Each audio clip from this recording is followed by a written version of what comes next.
What care and treatment would you need to consider if you decided to keep a pig as a pet? You have to think very carefully before you get one of these pigs as a pet, mainly because they are farm animals, and as farm animals they are subject to all of the welfare rules and regulations.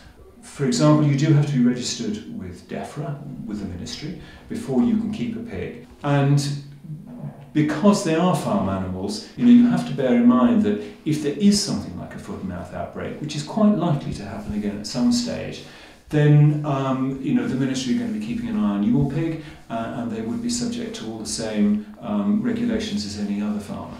So what kind of health implications would there be? In general, they are reasonably healthy animals. There are certain routine things that you would want to do which are fairly straightforward, like worming. There is a disease called erysipelas, which is potentially transmissible to humans, I understand.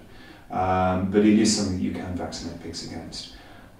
But you have to think perhaps in terms of later life. When this pig that you've got starts getting old, it's going to get all the problems that any elderly animal does. It's going to get arthritic, may get overweight. And dealing with an elderly animal like that is not always particularly easy.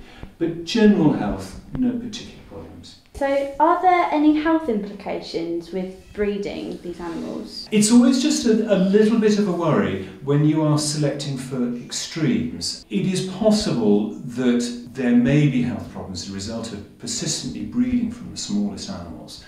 Although in my experience with micropigs, I have not seen particular problems which you could attribute to this aspect of their breeding. Okay, thank you very much. Okay.